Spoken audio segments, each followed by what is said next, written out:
What's going on, you guys? Welcome back to the Neighborhood Podcast. One of those of the podcast. My name is Kyle Dabra. What's going on, everybody? Kevin Valentin here, other half of the podcast. Kyle, it was quite the rough weekend. Oh, when it comes to our sports teams, bro, I know we're gonna get into it in a little bit. We took it in the teeth. I mean, some of us actually took it even worse in the teeth because, as we'll get to just in a little bit, you definitely got some things to say about one of the teams that you have supported for quite some time. I'm not gonna give away too much of the details yet. That'll be for you. But, bro, with the way the Patriots lost that game to the Raiders, I'm hurting a little bit. But we shall persevere and find a way to bounce back and try to roll with the punches at this point. But despite that, we had an action-packed Week 15 in the NFL. Not only that, before we actually wrap up the episode, we will do a quick mention of the World Cup final that took place between Argentina and France. Kev, I think it's safe to say that that World Cup final may honestly be one of the best soccer games that we've ever seen played. It was a 3-3 game. Mbappe put up a hat trick. Messi was dynamite for Argentina, and then obviously Argentina won on penalty kicks 4-2 in that frame, and I think it pretty much encapsulates Messi's career as probably the greatest football player or soccer player, however you want to call it, depending on where you come from, as the GOAT. I think at this point it's undeniable. But obviously, we'll save that towards the end of the episode. But Kev, we got a lot of games to get to in the NFL today. You ready to dive into these topics? Maybe. Well, this first one's going to be a tough one for Kev. Obviously, we'll focus on one of the Saturday games that took place that featured the Minnesota Vikings and the Indianapolis Colts. The Vikings complete the greatest comeback in NFL history. They were down 33 to nothing at halftime, and they were able to tie the game at 36 apiece at the end of the fourth quarter, and then they end up winning the game by the score of 39 to 36 in probably one of the most improbable comebacks in NFL history. I know Kev's got a lot to say about that game in particular. I'll let him have the floor when we get to that point. After that, we'll talk about the Patriots and the Raiders game. This was an electric 425 game that took place on Sunday. The Raiders walk it off on probably one of the most wild endings that we've seen in quite some time. Jacoby Myers throws what I would basically describe as a brainless lateral.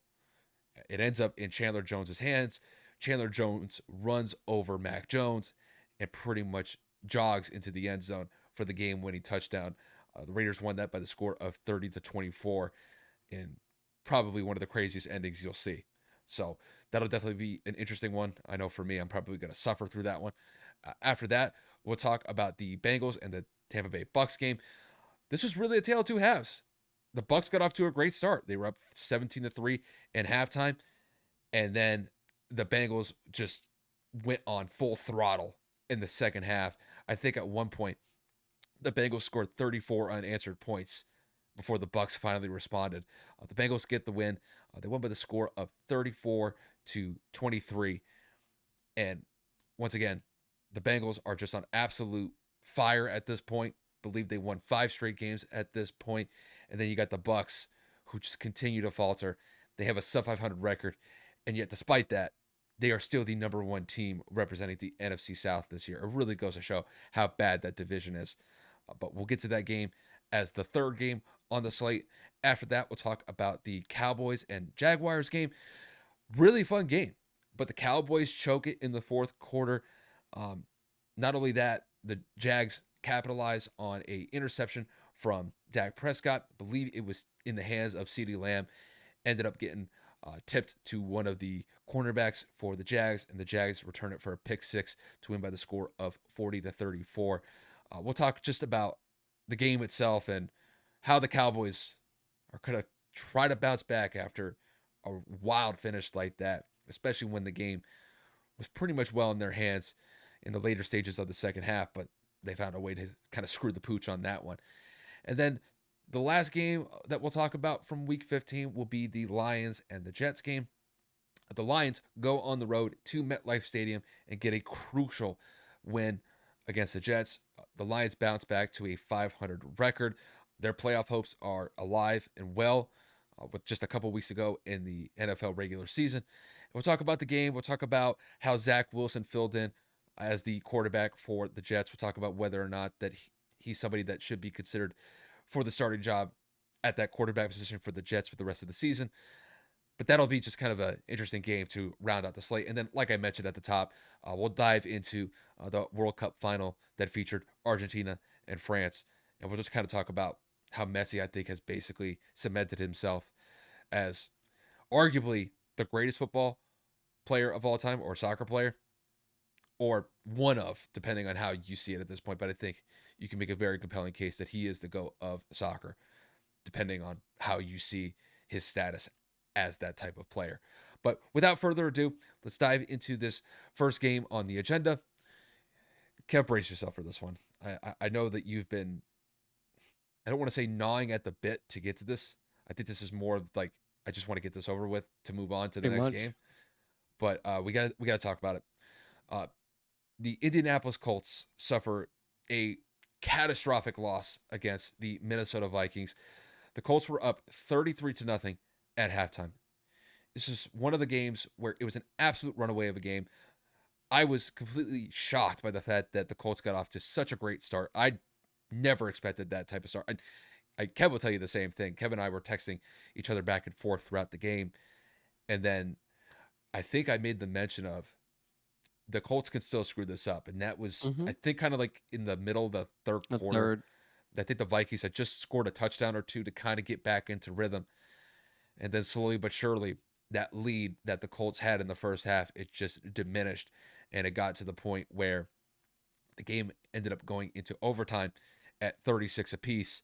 And then the Vikings were able to capitalize on a game-winning field goal that settled the score at 39 to 36. With the win, the Vikings improved to 11-3 on the year. They clinched the NFC North with still 3 weeks left to go in the NFL season, which is pretty impressive as far as I see it. And with the loss, the Colts dropped back to 4-9-1 on the season. Kev, to kick this one to you, I know this was absolutely a crucial and unbelievable loss for the Indianapolis Colts here. The Colts are your team. What are your overall thoughts about the Colts losing in the manner that they did to the Minnesota Vikings this past weekend? I mean, before we, do any kind of panel over to just me, I'm just going to preview this with the utmost transparency. I tweeted it out loud. I've given a warning on this podcast. I've told Kyle, I've told my immediate friends, I've told my family. As negative as every single person aside from Kyle has taken it, I'm no longer an Indianapolis Colts fan. I can no longer support this team. I've never been a person. Kyle can vouch for it. My family can vouch for it. I don't quit on teams. I don't just go team to team to team. I've never been a bandwagon. I just refuse to continue to put up with mediocrity. And to clarify, the Yankees have been bad. The Colts have been bad. I sat through the in between year before Andrew Luck. I've sat through the injury prone Andrew Luck seasons. I've gone through the Jacoby Brissett years. I've gone through the, losing to the Patriots over and over in the playoffs. You know what I'm saying? Like, I've been a part of terrible fan base teams. Terrible teams, but been loyal. To me, this is just an ongoing reoccurrence with Jim Irsay as the owner. And Kyle, the reason I'm keeping this pan out is because I have a couple questions. Mm-hmm. We've been friends for how many years now? About 8, 9 years? Yeah, I mean, it's almost getting close to 10 at this point. So since we've been friends and you know my passion for Indianapolis and how much I've been a Colts fan, what were some things in that time frame that I was saying were big issues? Well, a couple years ago, obviously the offensive line was a major issue when Andrew Luck was the quarterback. You've had major issues with the general manager spot with the Colts for the last couple years.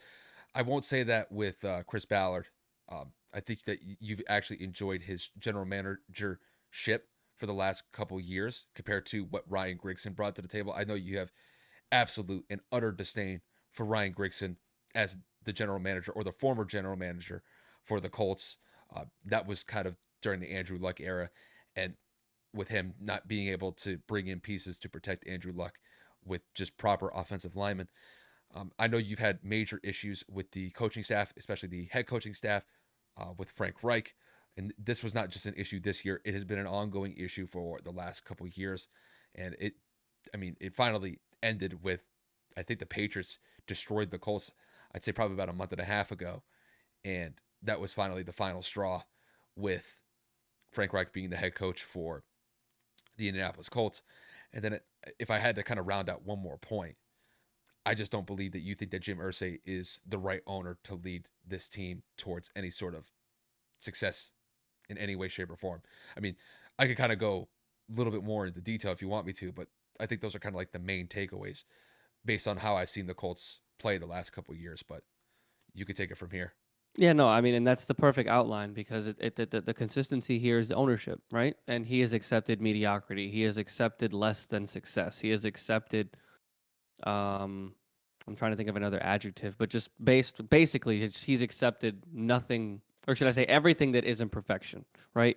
You watched Ryan Grigson single-handedly ruin a man's career. The reason why Andrew Luck retired is because he could not stay healthy. The reason why Andrew Luck could not stay healthy was because we had no offensive line. The reason we had no offensive line was because Ryan Grigson did not know how to draft. He did not know how to bring in free agent talent, and he continued to say that we are building around Andrew Luck when in reality that was not the case. So you combine the tenure of Ryan Grigson, right? You combine the fact that that lasted 4, 5, 6 years, however long that tenure was, because those are like blackout years for me because I just don't want to remember them. Then you go and you bring Chris Ballard. While you bring in Chris Ballard, you bring in Frank Reich. Just won a Super Bowl with the Eagles a year or two prior. You want to bring him in after the Josh McDaniels thing fades away. Offensive mind, quarterback guy, um, Andrew Luck, all these different things. He has a great season. Andrew retires. Nobody's fault, but again, Ryan Grigson's. I would blame Jim Irsay, but again, that Ryan didn't. He failed to execute, so that is 100% Ryan Grigson. So we have to deal with Jacoby Brissett. That year is up and down the entire way. There's nothing we can do. The offense was completely built around Andrew, and that just was not the case. He retired legitimately a week before the regular season began. How he went about it, I do not agree, but once again, it's neither here nor there. The point of what I'm trying to get at is, since he retired, Philip Rivers, 40 years old, make the playoffs, fail to execute due to play calling, execution, however you want to go about it. Again, we just don't make it. The following year, trade for Carson Wentz. Doesn't pan out, is what it is. We don't make the playoffs. This year, when we trade for Matt Ryan, 37 years old, 36, whatever he was at the time, pay him 25 a year, whatever the case may be with the contract. He can't do anything. People can't stay healthy. Play calling's atrocious. Personnel's absolutely ass. The offensive line falls apart. So you see where I'm getting, right? It's just a reoccurring trend with either multiple pieces or one focal piece just not performing up to expectation.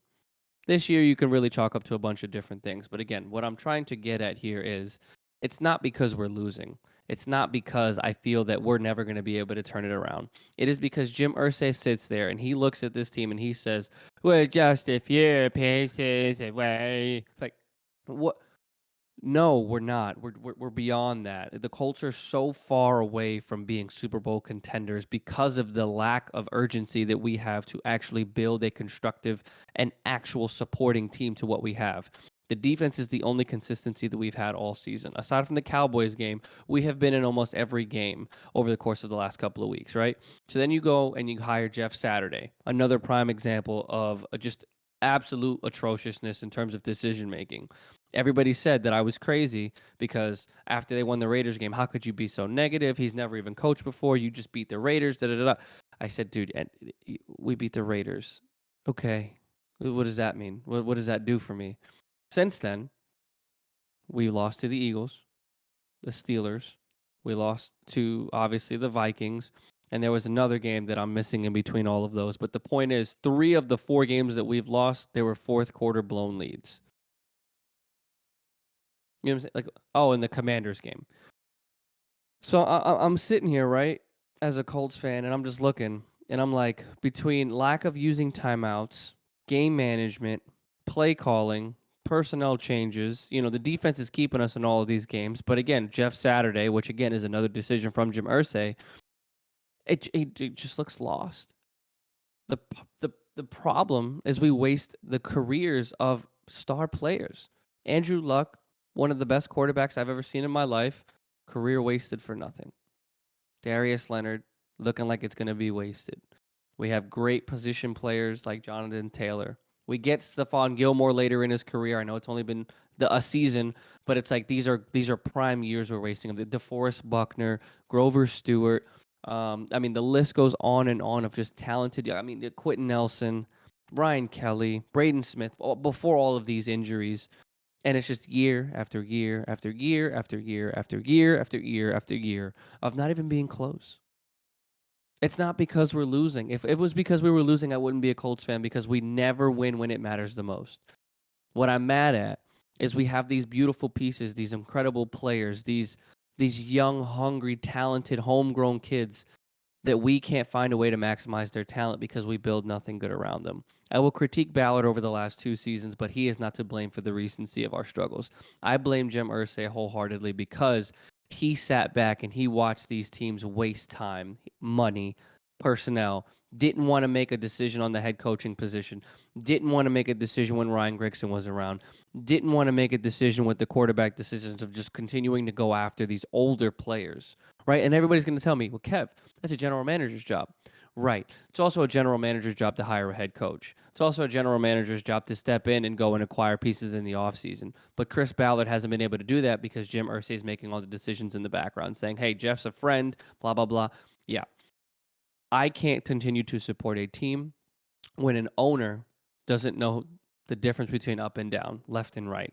Honestly, what he has put together over the course of the last 3 to 4 seasons has been abysmal. Aside from the Phillip Rivers year where we made the playoffs with a young team, I think that truthfully and honestly, this team has been a laughing stock in my personal opinion. Can never beat the Titans when it mattered the most. Tied against Houston this year. I mean, again, the Titans, excuse me, the Vikings and the Eagles combined this season are what is it, 24 and like 4. The It's a good Vikings are 11. It's a good record nonetheless. Could have beat them both. How am I supposed to support a team that just can't get their head out of their ass? How am I supposed to support an owner that is the first person to talk when we win, but is nowhere to be found when we lose? How can I look at an owner that hired a homeless man to the equivalent of experience to run a football team? How can I support somebody that watches careers just dwindle and waste time and just wither into dust like Thanos snapped his finger? I can't.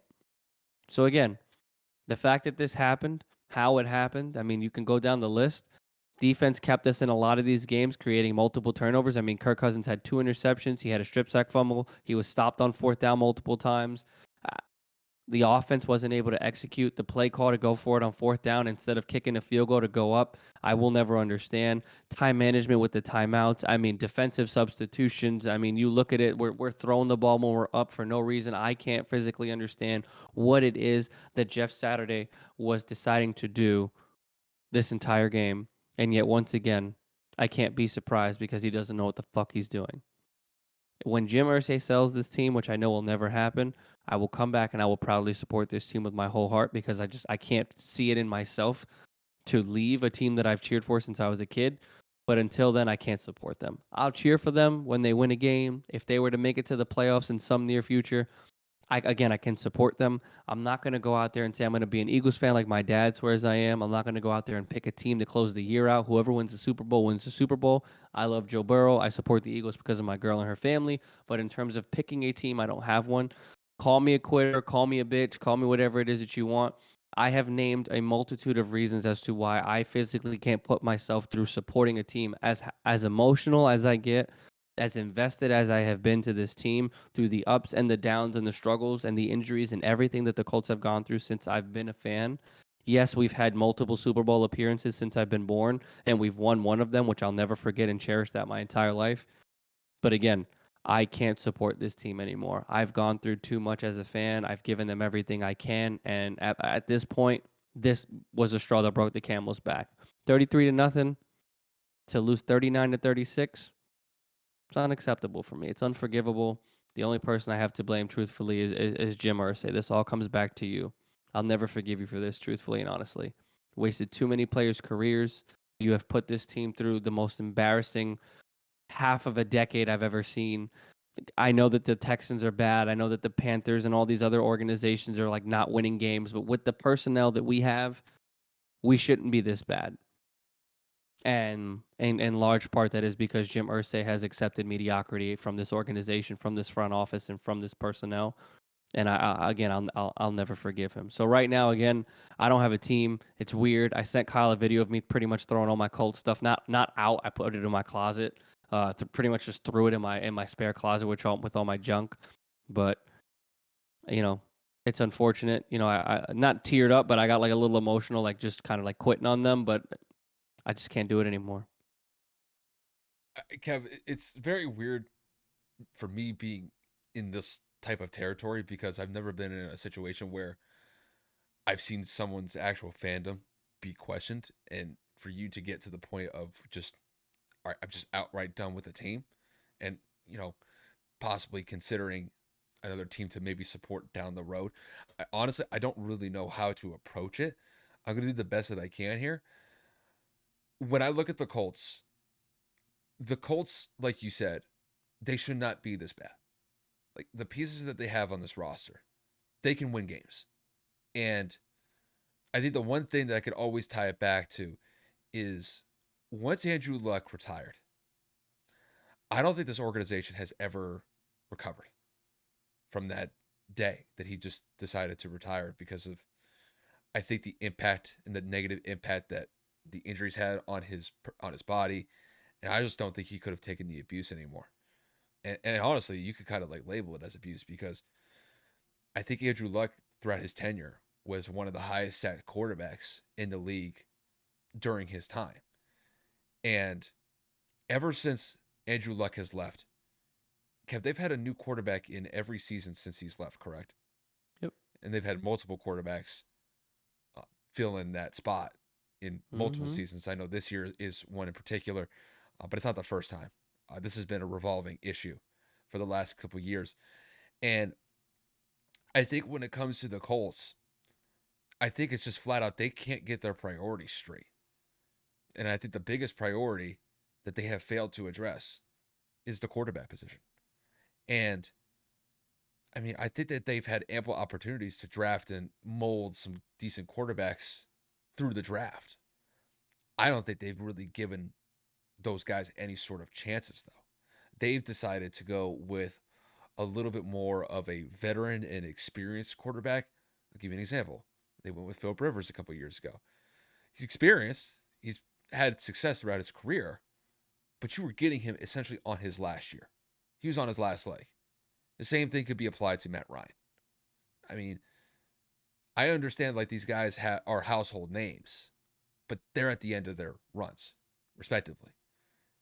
And the fact that the Colts have never been able to adjust to focus on building towards the future instead of just putting a band aid on that issue and for it to possibly reoccur every single year, I think that just kind of goes with the whole mediocrity and incompetence part that has just been extremely consistent with the Colts since Andrew Luck retired. I just, for me personally, granted, I'm not a Colts fan. I don't know them, you know, I don't know every nook and cranny about the Colts. I know one thing for sure is that team has never recovered since Andrew Luck retiring. And I mean, I get it. Andrew Luck was a great quarterback coming out of Stanford. And I think that they had potentially a Hall of Fame quarterback. And he retired at what, the age of 30? 29. When you look at quarterbacks who are at that stage in their career, you're talking about their prime. And depending on what type of player it is, that prime can last years. And the fact that his career was over at the age of 29, to me, that is a direct indictment on the ownership and the front office for not addressing the issues that plagued that team. And at that time, it was their offensive line. And that falls directly on Jim Irsay and Ryan Grigson, who were running the team at the time. And, based off what we talked about in the past with the Colts since Luck retired, I think there was a little bit of stability with Chris Ballard being at the general manager spot. And I will say that his track record when it comes to drafting players has been very solid. I think that's one thing that you could look at as a positive throughout his time being in that front office role. But I think the one thing that you could say about him that's been a negative is that they didn't draft a quarterback for the future. And they've had ample opportunities. And I think that they squandered it every single draft. I mean, you could maybe say Sam Ehlinger was somebody of potential, but when you go and acquire Matt Ryan, I don't think that's really going to work out. So to me, Kev, you can decide who you want to support. It it doesn't really matter to me. You have to do what I think is in your best interest. But I think when it comes to the Colts, they're just a team that is just mired Lost. in it. It's just mired in mediocrity. I won't say it's as bad as the Texans. No, no, no, no. Of course not. Like the Texans are in. I mean, they're basically irrelevant. I think you guys could be relevant with the Colts, but they literally shoot themselves in the foot over and over and over again. Like these are not issues that come from external forces. These are all internal issues, and unfortunately, I think, not only is the team suffering from it, it's the fan base that is suffering from it. And I don't see any sort of solution that's going to solve the Colts issues anytime soon. And I think the only way that the Colts are going to be able to kind of figure the situation out is to, build an offensive lineman that's going to be able to protect and open up run lanes obviously for their quarterback and their running back respectively. And they have to draft a quarterback for the future. And I think, getting these older quarterbacks that are at the end of their careers, I think you're just pushing the inevitable. Like you have to stick with a guy that you draft coming out of college and mold him to be the quarterback that you want him to be. But they haven't done that. And not only that, there's been a revolving door of coaches as well over the last couple of years. So it just seems like the entire franchise is so unstable. It seems like just pandemonium. And Clean and house and just start over. And I mean, everybody's got to go. Trade Darius, trade Taylor, trade Nelson. Like, let them so go have their careers. you want to go full reset, like full reset. Dude, but check this out. We have excuse me. They have Pro Bowlers. It feels weird not saying we. They have Pro Bowlers at almost every most important position: guard, linebacker, defensive lineman, Running back. running back. Like these are pivotal pieces. Stephon Gilmore's not homegrown, but Gilmore. Kenny Moore is homegrown. He's one of the better slot corners in the league. Julian Blackman, when healthy, is one of the better safeties out there. I mean, obviously, of course, now I'm going to forget his name. Oh, Zaire Franklin, who's been filling in for Darius Leonard, is one of the best tacklers in the league at the middle linebacker position. Again, that was another drafted player by Chris Ballard out of Syracuse. There's just talent up and down the roster. If this was a team that just sucked, right? If this was a Houston Texans team that was just going through it, just a straight, I'm not leaving because of that. I'm sticking through it. I mean, I was there for the Curtis Painter years. I was there for the Scott Tolzien replacement, the Jacoby Brissett year where it was just absolutely atrocious. I was there for the Brian Hoyer games, and all the seasons where Andrew Luck literally was playing basically with like missing limbs. I was a part of those losing years. I was there. My problem is Jim Irsay in the front office. It's literally, there's no way we have all of these pieces that are supposedly as good as they are, and we're losing games. That's like losing. That's like LeBron James having a losing record, and he played the entire season. It doesn't happen. It's not realistic. Now I know I'm just comparing apples and oranges with the sports because it's not the same thing, but when you have those important positions, you shouldn't be this bad. And if your owner's going to sit there and talk all this shit and make all these comments and make all these moves, and that's going to make it worse for your organization, both on and off the field, it makes it complicated for the fan base to support them. And I've met a lot of Colts fans, both on social media and in real life, that I would consider to be good friends. And they're all mad at me. They're all pissed. My dad in particular. My dad's the reason why I'm a Colts fan. My dad thinks I'm a traitor. My dad thinks I'm a backstabber. Him and I aren't like on bad terms or anything like that, but I feel like I have like a disappointment kind of glare from my father from now on because it's like, like I just quit on our team. But it's like as invested as I have been in this organization up and down, whether that's training camp updates, free agency updates, just looking up things in the offseason to find out. I was as into the Colts as I possibly could be without being in the locker room. And it's painful to see us lose like this, them lose like this. And for it to continue with the hiring of Jeff Saturday, the firing of Marcus Brady when it didn't need to be, the not hiring internally when it should have been, the complacency with going after older quarterbacks and not letting Sam develop, Jacob Eason develop, the not sitting of Jonathan Taylor to putting him through all of these injuries. He just hurt his ankle again this past game. What is it that we're doing? Are we tanking? Are we competing for a playoff spot? Are we trying to make Jeff Saturday look worse? I don't understand. And on that note, I'm going to leave it alone because I don't want to just harp on this as we've been talking about this for almost 20 minutes now. And I'll always have a place in my heart for the Colts. I promise you that. It's not that I'm going to hate them or go join the Patriots fan base because that'll never happen. But genuinely, I wish them nothing but the best, but I just no longer can support it as it stands right now until Jim Irsay hands the keys over to somebody else. The only thing that I'll say is I wouldn't make it absolute. That would be that would be like a key word of advice from me to you on this one. I think if Jim Irsay were to leave the ownership spot of that team, and maybe they need some fresh blood to own the team, somebody to maybe shake some things up and try Even to if push it's his daughter, bro. just something to Something, just bro. a I change. can't. It's him. It's him.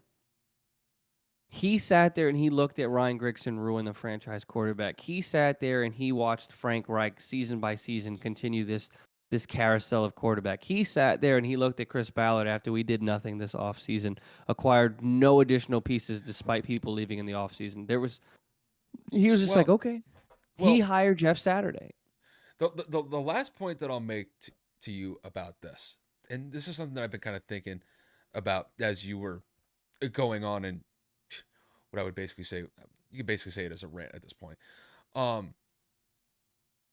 some point, at what point is it like too much to bear?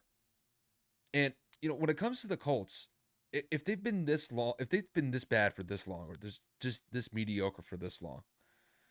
Granted, I know there's been some teams in the past that have had, some really bad stretches for Like the honestly Lions and the so many decades, bad teams. like decades. I mean, are you going to support an inferior product week in and week out, knowing the result, or knowing basically what the result of the team is going to be before the season even starts? Because Kev, you and I have done this time and time again. We can go down the Colts schedule before any of the games are played, and we could look at it like W L L L, like all like you could basically kind of project the games before they're even played, based off of the status of the team going into a respective season. And as far as I've seen it, the Colts have just been a mediocre team, and it's up to you whether or not that you want to accept that as the team that you're willing to support. I mean, I'm a Patriot fan. I know we're going to talk about them in a little bit. I'm still going to support them just because they are my team. And granted, they're going through a rough stretch right now. It has not been the same since Brady has left. They had the 1 year last year where, Mac Jones led the Patriots to a playoff berth, which was solid. But this year has been a reversal and in a negative fashion. But I think when it comes to them, I think I still have a little bit more faith in them simply because they have Belichick as a coach. And I think that's still something that I still hold in high regard with the Patriots. But to say that we're going to be competitive for the next couple of years to compete for a Super Bowl, that's not happening. I see no evidence of that. But I think that is completely different based off of what's been going on with the Colts the last couple of years. I don't think that you look at this as a player issue. You look at this as a front office and executive issue. 100%. And that's an issue that I don't have with the Patriots, because I don't think that's the issue here. I think mostly this comes down to coaching, and you can maybe say player development. Those could be adjusted though. But when it comes to those higher level issues with front office management and executive management or even ownership, that's a different beast entirely. So I understand where you're coming from. It's not as if I don't, but the only thing I would say to you is if there is a change at the top with ownership, front office, whatever, I possibly revisit. Um, I said it. I the, said it. If Jim leaves and we clean house, I'm back. I don't have a problem with that. I'm not going to sit here and go team to team to team. I'm not going to sit here and be like, oh, I'm now an Eagles fan, but now I'm going to be a Colts fan, or now I'm a Bengals fan because I love Joe yeah, Burrow, but I'm I going to get be that. back to. No, I will always, again, cheer for the Colts in the background. I would want the best for them, but internally, in terms of spending money for games, memorabilia, apparel, I'm not doing that anymore. I I understand. I fully understand. But in So let's time, let's let's time will let's tell. move Time will tell. forward. Yep. Let's move forward to your team. Hmm. We both suffered this weekend. I know me a little bit more so with how embarrassing that game was, but again, your loss is probably just as bad depending on how you look at it. So let's just kind of carry it on, right? Hmm. So the Patriots played the Raiders today. The Raiders come out on top, as Kyle described, in a very unorthodox way to win. And the Patriots, unfortunately, look to be faltering at the worst time of the year, moving to 7-7. So, Kyle, just to kind of move this on to you, do you think that their season is over with this latest loss? Yeah, I think it's over at this point, just because of what they have left on the schedule. I mean, to close out the rest of the year, they have to play the Bengals, the Bills, and the Dolphins. All those teams are over 500. All those teams, as of right now, are playoff teams. And with the way that the Patriots have been playing, you could basically say the entire season, which has been just an up and down roller coaster with them. I just don't have faith in them. And to dive into this game against the Raiders as their most recent loss, this was a game that, frankly, they could have won. They were up 24-17 with 3.5 minutes left to go in the fourth quarter. And in those 3.5 minutes, they allow 13 points in that span of what, 185 seconds, 180 seconds, somewhere in that time frame. It's unacceptable. And when I look at this game specifically, the Patriots, I think, lost this game in two ways. They lost this game in the first half. That's the first one.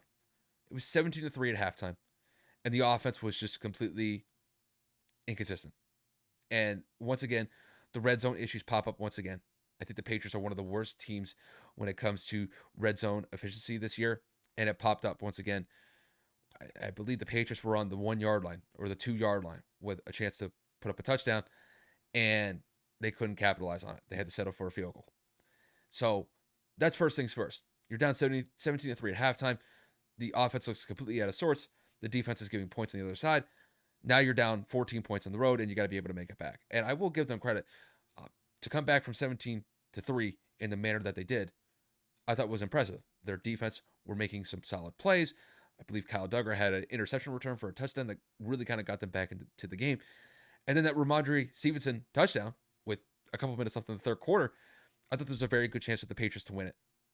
And then all hell breaks loose in the last 3 minutes of the game. And you could look to the questionable decision with the review booth not overturning the Keelan Cole touchdown. I think depending on how you see it, I thought his foot was out of bounds, but they decided to stick with the call on the field as a touchdown. So, that's something that it's controversial. If you want to look at that, okay. I mean, you can make a point about that, but it's not to me the reason why they lost this game. And then obviously you look at the Jacoby Myers fiasco. It was just a brainless decision. I'm not going to go full on like criticism to the point where I'm crucifying Jacoby Myers. He made a mistake, and it was a critical mistake that you frankly just can't have in that moment of the game. And the reason why I'm not being as overly critical towards Jacoby here is Jacoby Myers has been one of the focal pieces of the Patriots for the last couple years.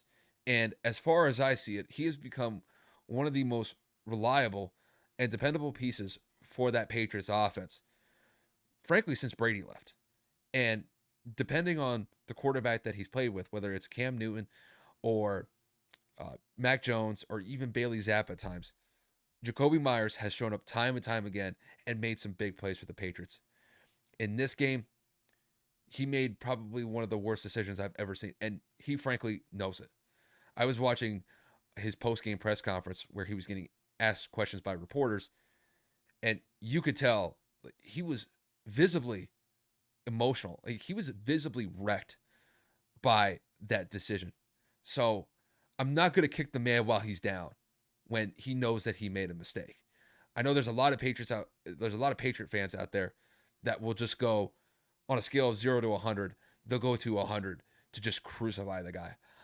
I'm not going to do that. I know what Jacoby has provided to the Patriots, and he's been a phenomenal player. To be able to convert from a quarterback to a wide receiver and to be as effective as he has, I give the man kudos. Like, honestly, I tip to the cap to the guy. But in this specific instance, he made a catastrophic decision, and it's a decision that, frankly, cost them the game. But there were a lot of decisions that cost them the game. Being down 17-3 in the first half, that's not on Jacoby. That's on the coaching staff, and frankly, that's on Mac Jones. Mac Jones had a terrible day. Mac Jones's completion percentage was 13 of 31, and he had 112 yards. You just can't have that. And I know that a lot of people could look towards Matt Patricia as that issue with the play calling, and I think it's a fair one. I think at this point, I think Matt Patricia should basically finish out the season as the offensive play caller, but he should no longer be the play caller after this season on the offensive side of the ball. I still believe that Matt Patricia as a coach has utility, and maybe during the offseason, maybe they would reshift him or reassign him to the defense where I think his bread and butter is. But it simply has not worked with him as the offensive play caller this year. Mac Jones's regression has been significant in his second year, and it's just a major drop off compared to what Josh McDaniels had as the offensive coordinator last year when the Patriots were a playoff team, and obviously were a pretty solid team last year. But this latest loss, I think, as far as I see it, I think it pretty much is a death nail for their playoff chances. And basically what I laid out as their schedule for the next couple of weeks, when they got to play the Bengals, who are one of the hottest teams in the AFC right now. The Bills are at the top of the AFC at this point, and the Dolphins basically just went toe to toe with the Bills. Granted, they lost that really close game against the Bills, but the Dolphins are a team not to be trifled with. And as far as I see it, with the inconsistency on the offensive side of the ball for the Patriots, I have no faith in them winning games from here on out. I think if they're able to win games, it will be off of their defense, because their defense has been outstanding this year. Granted, they've had some games where they faltered, but they have largely been successful this year. It's the offense that I can't stand right now. It's just the offensive play calling is, I think it's a joke. Mac is not having the best year, and until things change, I don't really see the Patriots being a viable team in the AFC and really in the AFC East at this point. So, yeah, Kev, to answer your question, I think their season's pretty much over. And just to make this final point about Jacoby, he'll bounce back. I have full faith that he can bounce back. Obviously, that was a bad play on his part, but I am not going to just dunk on the guy and kick the guy when he's already on the ground and he's already down bad to begin with. I'm not going to do that. He's too good of a player for the Patriots as far as I see it, but I know he's better than that. So I would hope that people would give him a chance, and I guess probably extend a little bit of compassion towards him for his tenure with the Patriots. But obviously, when it comes to this play, it's a bad look on his part. But I'll leave it at that, just because I feel like I've kind of carried this on too long at this point. Dude, are you kidding me? We just talked about the Colts for legitimately, like, I don't know, 25, 30 damn minutes. So can't say that you went on about yours. The only thing I kind of touched, because you went into as much detail as you possibly could. I did not watch this game, but when you look at this, you just look at the poor performance from Mac. I mean, and 206 yards on the ground is just ridiculous. I mean, if it ain't broke, don't fix it. You got to keep finding ways to get guys involved, but Mac just didn't have it going. The offensive line seemed to kind of keep him protected from what I can see. I mean, once again, 0 sacks But in terms of what I could look at in terms of quarterback hits, he was hit 5 times. I mean, pressures were probably up there high as well. It's just a matter of the Patriots weren't able to execute when it mattered the most. And when you look at Vegas, I mean, Derek Carr had one of his better games over the course of the last couple of weeks, going for 231 and 3 touchdowns. He was sacked 3 times, but he found ways to get it done when it mattered. But of course, Chandler Jones comes out and he makes a great play on that Aaron pass from Jacoby Myers, or that Aaron lateral, should I say, from Jacoby Myers. And the Patriots just look weird, man. I know Kyle's pissed because Matt Patricia has been known, of course, for his defensive play calling. And when you go and you change that up and turn him into the offensive play caller, that just looks very odd. I mean, Kyle called it as the season started when he was announced to be the play caller. You were just like, that doesn't seem right. But okay, maybe he learned something beforehand, or maybe Bill has been coaching him on the side, or maybe he's working with a different group of coaches or whatever, right? That's just, you've seen it from time to time, certain screenplays, certain instances where you kind of decide to pass the ball and run situations. I mean, efficiency in the red zone. I mean, Patricia just looks lost, truthfully and honestly. And I know that I say that word a lot, but I mean, like, when you look at an NFL coach and you look at the personnel on the field and you look at the play that's being run, you're kind of just like, everybody always looks at the sideline when you're a football player. Just like, what the fuck is that? Like, you know what I'm saying? Like, what was I supposed to do with that? Like, how is that supposed to work? When you look at the scheme and you look at the defense in front of you and then you hear the play call come through, you're like, that's what you called? So I have empathy for Mac. I think he's going to be fine moving forward. It's just, I agree with Kyle completely when it comes to changing coaching personnel. You're going to have to make an adjustment here because this you don't go from as good as Mac was in his rookie year to what the hell is happening with Matt Patricia. I think that speaks a lot of volume to, what type of player Mac can be with the right play caller. And I think that stems similarly with the Colts, up to the front office as well as ownership. I mean, Kraft never tolerates anything less than Super Bowls, if not competing for postseason appearances. And this season has been everything short of that. They had a little bit of a resurgence as the year went on in the middle of the season, but they've kind of come back down to earth since then. And I really, really truthfully believe that at the end of the day, the Patriots are going to have to do some major rehauling within the coaching staff and within the team internally as well, because Mac's going to need some weapons. Ramondre Stevenson and Damian Harris are a great tandem when healthy, but in terms of actually coming out here and being a fluid offense, some things are going to have to change, and I mean change quickly. So, I mean, kudos to the Raiders for finding a way to turn it around. I mean, and capitalizing on a mistake, but that's football for you, man. You score in unorthodox ways. You win games when you shouldn't, and it's just kind of how it happens, to be honest. But again, kudos to the Raiders, and it's back to the Patriots. Patriots drawing board. I'm just gonna make one final point about the Patriots here. When it comes to that play in particular with Jacoby Myers and the lateral, that's not coaching. That's player execution. And Right. Kev, I think one thing that I think when you and I look at criticizing our teams, I think you've been a lot more, like with the Colts specifically. I think you've been a lot more heavy-handed when it Yeah. comes to the criticism of the coaching. And it's not as if I don't understand that, but at the same time, the players know the game plan during the game. Right. Like Players got to execute. pretty much. It was funny. My dad and I were talking about this earlier. To me, Monday through Saturday, that's the coaches. What I mean by that is the coaches are the ones going and spending a bunch of time prepping the team for that next game. So Right. all that preparation and setting up the game plan and knowing how the game is going to try to be played on that Sunday, that's where either the coaches shine or it ends up being a disaster. But when it comes to Sunday, the players know what needs to be done on Sunday and they have to be able to execute.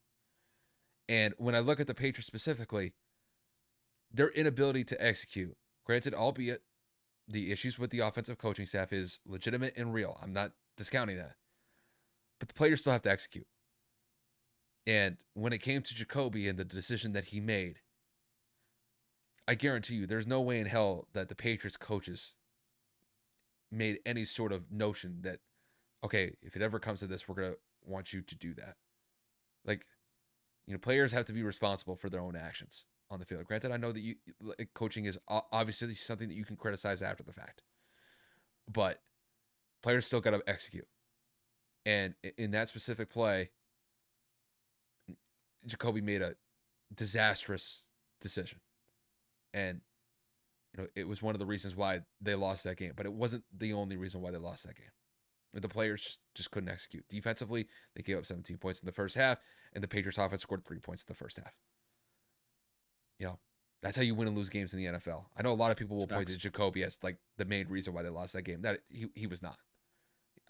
He was a factor, but to solely blame him for that loss, no. I think that's an unfair criticism. I think it's a little cheap to just focus it on one guy because of that decision that he made. The Patriots should have never been in that situation to begin with, and unfortunately, they found themselves in there. And Jacoby made a bad mistake.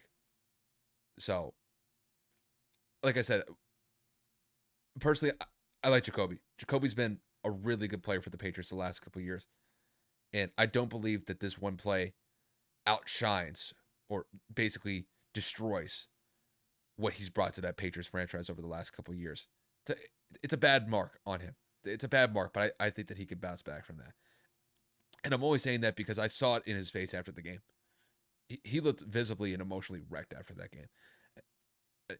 And honestly, like, I can understand that. I could sympathize with that. Because I knew he made a mistake. Everybody knows that he made a mistake. And I'm not going to kick the guy when he's down.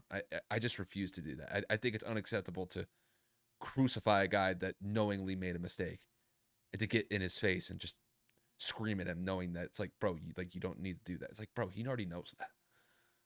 Made a bad mistake, and hopefully he could bounce back from that. But we'll leave that game for where it's at. The next game that we have was a beatdown that took place between the Bengals and the Bucks. Kev, let me get this one, bro. I'm gonna have a good one with it. I'm gonna have time with this one. Hey, normally, my boy Joseph, I'll be taking it, but you know what I'm saying? This is, again, your boy, so I would default to the GOAT. 7 Super Bowls beats 1 appearance and a loss. So I'm going to pass it on to you, right? So Joe Burrow and the Bengals have been surging, one of the hottest teams in the league. They move on to 10-4 after this ass whooping of a game that, in terms of the second half turnaround, 34-23.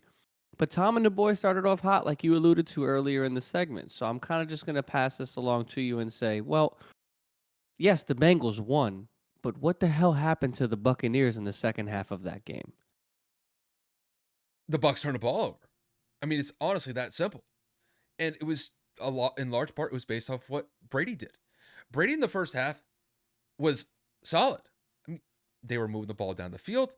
The Bengals could not really defend on third down, which has been a major issue with the Bucks this year. They haven't been able to cash in on third down to extend drives. But throughout the first half, the Bucks were just phenomenal. 17 points in the first half. The Bucks defense only allowed 3 points in the first half. It was a complete reversal off of what we predicted going into this game. And then the second half happened. Kev, the only way that I could describe what happened with the Bucks, this was just an outright catastrophe. I mean, it's one thing to, turn the ball over maybe once or twice, but when Tom turned it over 4 times, you're going to lose the game. And especially when those turnovers were happening on their side of the field. So when the Bengals got the ball back, the Bengals are only working with 25, 30 yards away from getting into the end zone. So, when it came to Tom specifically, when you're spotting the Bengals offense off of a turnover with that limit of a field to work with to score points, there's no way that the Bucs are going to be able to hold up defensively, knowing that they have to go up against Joe Burrow, Joe Mixon, Jamar Chase, T. Higgins, and Tyler Boyd. Like, good luck trying to stop that when first down is on their 20, 25-yard line and they only have a little bit of yardage to go to get a touchdown. It's not going to work. And that's exactly what happened in the second half. The Bengals took advantage of it. I thought Joe Burrow in the first half was shaky. He had the interception early, couldn't really get any sort of momentum going in the first half. But that second half happened. Their defense made some critical plays to get the ball back to their offense, and Burrow took advantage of it. And, I mean, at one point, the Bengals scored 34 unanswered points. It was unbelievable. To go from 17-3 to, I believe it was 34-17 at one point. It's unbelievable. It was almost kind of reminiscent of what the 49ers did to the Bucs last week. I mean, the 49ers were up 35-0 at one point. And then the Bucks got the one garbage time touchdown to avoid it from being a shutout. And it kind of had that very similar feel. So obviously, when it comes to the Bengals are one of the hottest teams in the NFL right now. They're sitting at a 10-4 record, and they're a legitimate threat when it comes to the AFC when the playoffs start rolling around in a couple weeks. But let me kick this to the Bucks. The Bucks just continued to falter. And this was a game that I actually thought, based on how the first half played out, they had a legitimate shot to win this game. And Brady did something that I have not seen from him this year. Turn the ball over in the way that he did. It's one thing to have one turnover. And if you have 2 turnovers in a game, you could still find a way to possibly win that game. 2 turnovers in a game is not the end all be all, and you can't recover from that. But 4, you're not going to be able to recover from that. And frankly, one of the things that I've really praised Tom this year is the fact that he hasn't turned the ball over a lot more this season, because it would have made the situation a lot worse with Tampa. It would have compounded their issues even more so. And that's despite the fact how bad they've looked this year. Well, this is one of those games where he himself compounded the issues with the amount of turnovers that he had, and it had a direct impact against them. Tom played like shit in the second half. There's no other way that I could describe it. I don't know what happened from going into the first half where it looks like he's just lighting up the Bengals defense like he's done in the past before, to where he looks like a complete scrub in the second half, because that's exactly what he looked like. And I understand that the Bengals got home in the second half. They were able to get some pass rushes on Tom. Tom fumbled the ball a couple times, and the Bengals were able to pick up the recovery. So when it comes to the Bucks had a very good opportunity to win this game, and they just completely faltered it in the second half. And it really was a tale of two halves in this game. And surprisingly, I can't believe I'm actually saying this at this point, despite the fact that the Bucks lost this game and that they have a 6-8 record, they're still the best team in the NFC South. Because all the other teams in the NFC South are apparently just finding ways to just not wanting to get first place in the NFC South. They've had ample opportunities to hop the Bucks for first place, and they have refused to do that. They just haven't stepped up to the plate. And there's a very good chance that the Bucks are going to get into the playoffs with a sub 500 record. And do I think that they have any chance to be viable in the playoffs looking the way that they have this year? No. I think it'll be a very quick first round exit. And then I think the question will be, is Tom going to come back? And honestly, I don't know at this point. I don't think Tom's going to really put up with the issues that seem to be plaguing Tampa right now. And he himself, I don't think, has made it better with the issues that he's had with turning the ball over lately. But, Cal, I'm going to be honest with you. I'm not ruling out the possibility that he retires after this year. He may just hang it up. It's like, all right. It's like, I've had enough of this. And honestly, I think you can make a point of maybe he should have retired last year. You know, had 43 touchdowns. Was one of the best players in the NFL last year. And had an opportunity and actually did retire after last season. But decided to come back, and it's not looking like the best decision right now. So, overall, despite how bad the Bucks have looked this year, they're still in playoff contention. And I can't believe that I'm saying that with a 6-8 record, but it just really goes to show how bad the NFC South is this year. But to round this out, the Bengals are legit.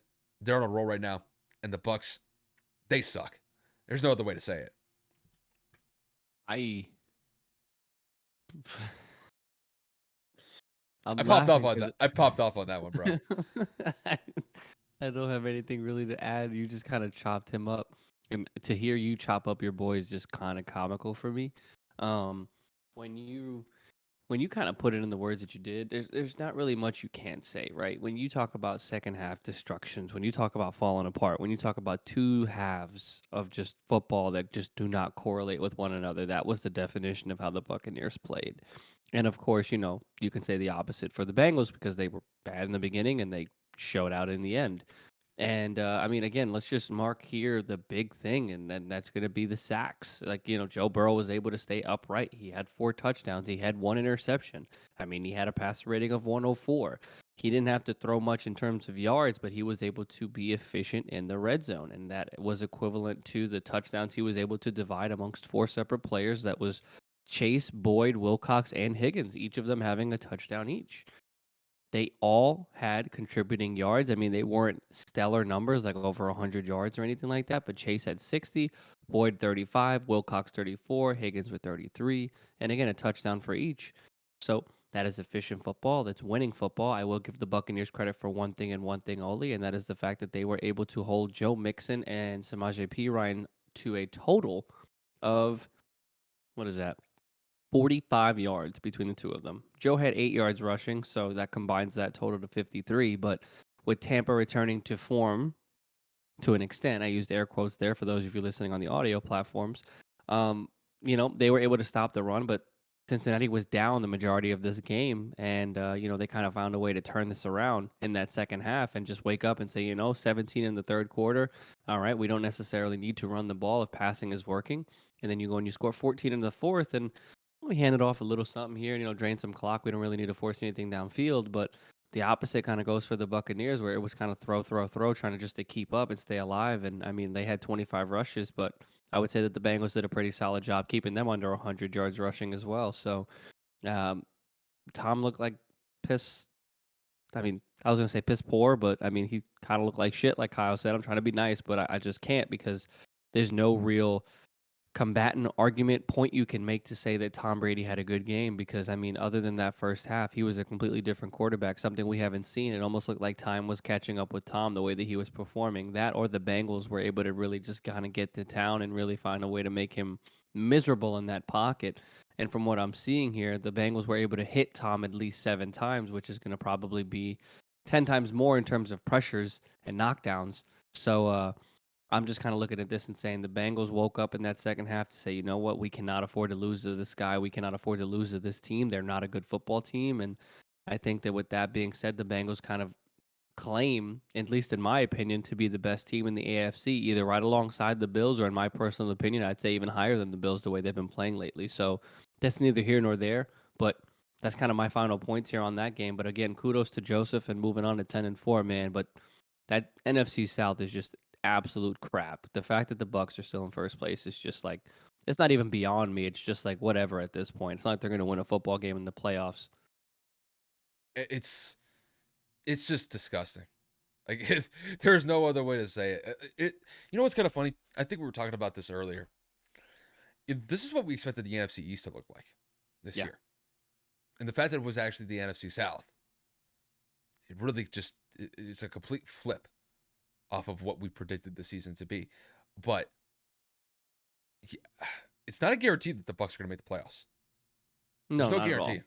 And I'm not saying that I have a lot of faith in these other teams in the NFC South to potentially hop the Bucks, but walking into the season, I mean, it was a surefire thing that the Bucks were going to make the playoffs and at least be a competitive team in the NFC this year. Nope.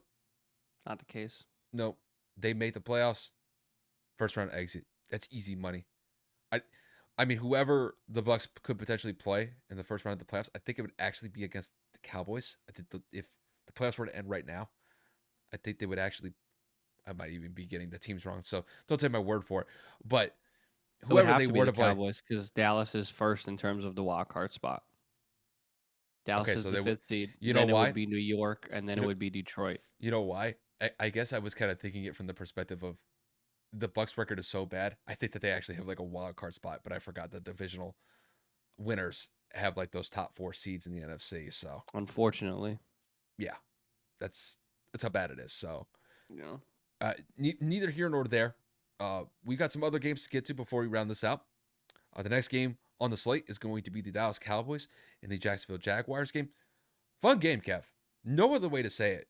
This was a shootout, but the Jacksonville Jaguars surprisingly shocked the Dallas Cowboys, winning in overtime by the score of 40-34. Obviously, probably one of the biggest plays of the game was Dak Prescott's interception in overtime, which ended up being a pick six that sealed the deal for the Jacksonville Jaguars, that bumped them up to 6-8 on the season. And with the loss, the Dallas Cowboys dropped back to 10-4 on the year. And Kev, I know we were talking about this last week a little bit about the fact that they damn near lost to the Texans last week. It was a little bit of concern for both of us. Not like to the point where we were outright panicking, but the last 2 weeks, the Cowboys have not been playing A plus Up to football. snuff. Yeah. Yeah. And this result kind of points to that. And it's not just this result particularly, but it's really the last 2 weeks. So the question that I have for you is, what do you think of this latest loss that the Cowboys had against the Jacksonville Jaguars? And do you think that there's any cause of concern with the way that the Cowboys have with the last 2 weeks, with them losing to the Jaguars and damn near losing to the Texans just this prior week before the Jags game?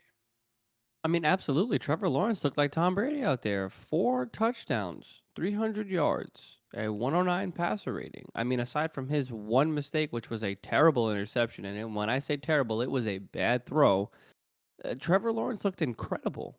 Leadership wise, getting out there animated on the field, making good throws, coming from behind. I mean, he's responsible for a 27-point second half. And they scored 6 points in overtime to win. So, what is that? 33 points in the second half in overtime? The Cowboys had 13. Like, the Cowboys completely faltered, not executing on third down, turning the ball over. The Jaguars defense was finding ways to pressure Dak, get sacks, force turnovers. I mean, Trevor Lawrence was going out there and throwing dots, just throwing people open. Zay Jones had 3 touchdowns. I mean, good Lord. It was just an outright just shootout for a while. And then just, Jacksonville takes over. They capitalize in the fourth quarter with with an errant or mistimed drop by CD, and it kind of just happens that way. And you live and you learn with mistakes like that. But at the end of the day, I don't think Dallas should have been in that situation. I think the panic meter is definitely high. They're going up against the best team in the NFL next week on Christmas Eve in the Philadelphia Eagles. Now, granted, Dallas will be home, but I just can't understand how you have situations like this where you play bad football teams. Now, the Jacksonville Jaguars are better than the Houston Texans. Let's be transparent here. I think that they have an all around better team between the defensive side of the ball and the quarterback position. But you struggle against Jeff Driscoll and Davis Mills, and then you struggle against a up and down Trevor Lawrence. Just not a good look. You know what I'm saying? Like, you're gonna go face Jalen Hurts and the Philadelphia Eagles next week. Probably the hottest offense, best offensive line, yada yada yada. They didn't look like the best team in the league today with Jalen Hurts having 2 interceptions, but we'll get to that game. Actually, we're not gonna cover that game because it was kind of like meh.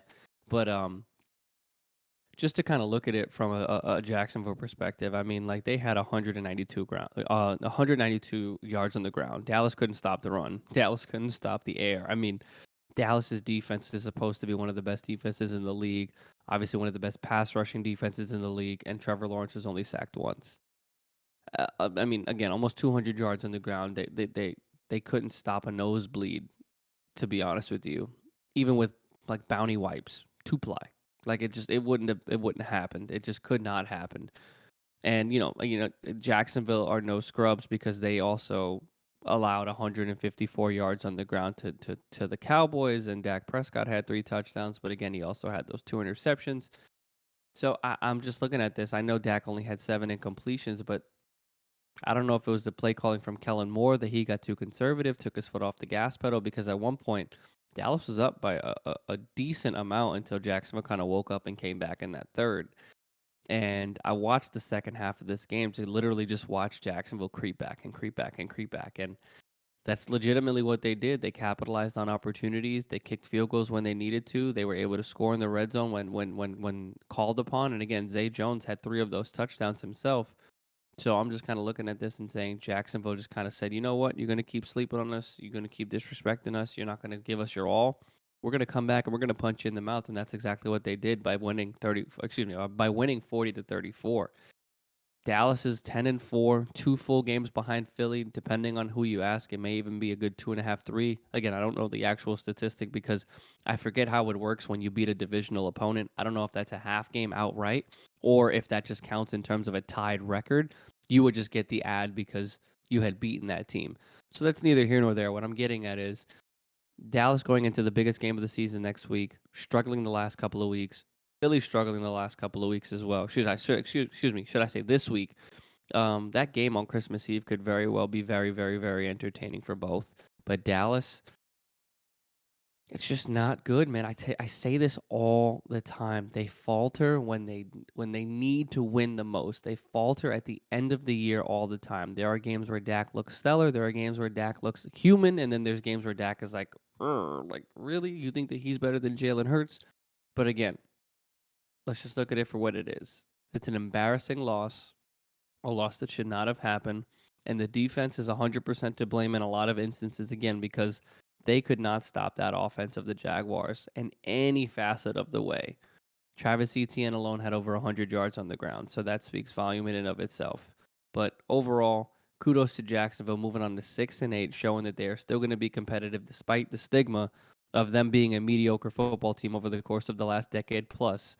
And Dallas, maybe playing down to their opponent in the second half, not taking them serious, falls down to 10-4. And again, with a primetime big matchup against Philly next week, we'll see how that goes moving forward. But again, Dallas definitely should be panicking if you're looking at them moving forward. Yeah, my panic meter with the Cowboys is slightly rising compared to last week. Last week, I was just in the mindset that they played down to competition with the Texans. They won that game, but you could tell that they could play better than that. But this is another example of the Cowboys playing down to their competition. And in this week particularly, it bit them in the ass, and now they got to take the L for it. And when I looked at Dak Prescott the last couple weeks, Kev, he has not been as solid as he was when he first came back from one of the injuries that he suffered, where he missed a couple weeks earlier in the year. Kevin, the last 4 games, he has 9 touchdowns to 7 interceptions. Not the best touchdown to quarterback, not the best touchdown to interception ratio as far as I see it. And when it comes to his overall quarterbacking play, I've always enjoyed Dak Prescott play, and it's because I think he's just so versatile. He can extend plays with his feet. He can throw on the move. He can sit back in the pocket and be able to dice up defenses. Like, he's utilized very well, and his skill set, I think, really works well with Dallas's offense. But I have to say, just the last couple of weeks, he has definitely been turning the ball over more, and it's had an impact with the Cowboys' offense as far as I've seen it. And Kev, like you said, for them to give up 40 points on the road to a team like the Jaguars, who, let's face it, are a mediocre team. They have their flashes here and there where they can play really well, but for them to put up 40 points against Dallas, who's one of the better teams in the NFC, that's quite impressive for Jacksonville. So I give them a lot of credit for being able to put up that amount of points against Dallas here. But when it comes to Dallas, Dallas was in control of this game. Early on, I thought they played very well. And then, like you said, when that second half started, the Jags just kept creeping back into this game slowly but surely, got this thing to overtime.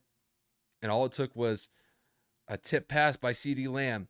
It falls in the lap of one of their corners, and Jacksonville runs off for a pick six and walks it off and improves to 6-8, like you said. So when it comes to the Cowboys, the next couple games on their slate, they're going to be tricky.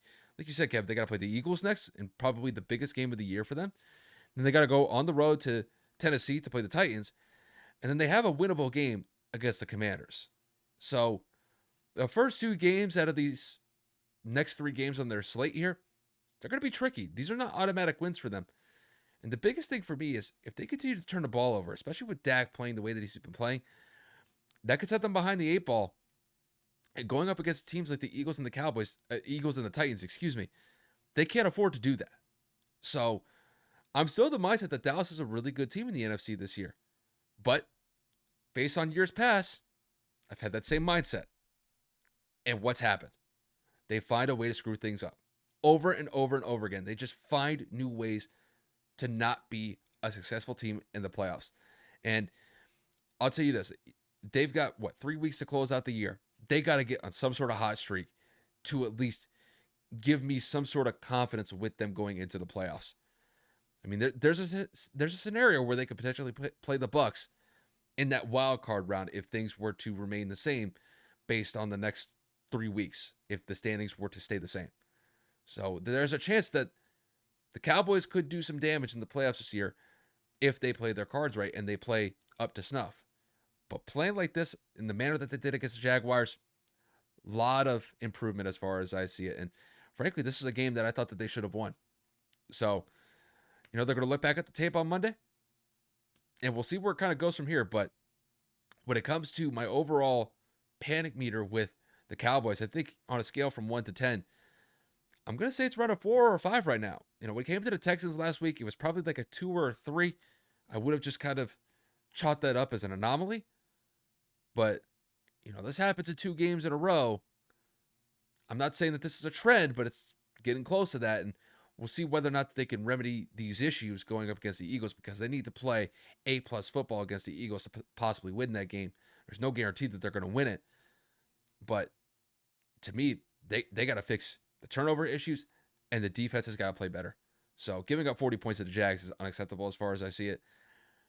And going up against the Eagles, I think the Eagles could potentially smell blood in the water, knowing that Dallas is not necessarily at their top strength going into this matchup. So Cowboys got some things to improve on, and they got to do it quick, fast, in a hurry as far as I see it. Bro, they're not good right now. They don't look good right now. I really don't have another. This is a game they should have won. They should have won this game. Dude, they were up by so much. Like it looked like they were running away with it. It looked like they were confident. It looked like they were kind of getting their rhythm back, bouncing back from the Texans game, and it was just like they just faltered. They just were not able to do it. Well, you can basically But kudos say, to Jacksonville's defense, bro. For real, they were able to get to it. yeah.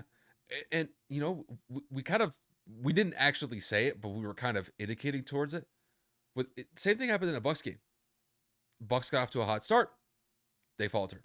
Cowboys got off to a hot start. Faltered. It's not how you start. It's how you finish. Especially in this league.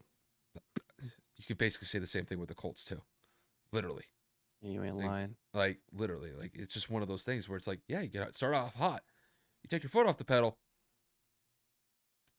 It could be a problem. So we'll see whether or not the Dallas can remedy these issues.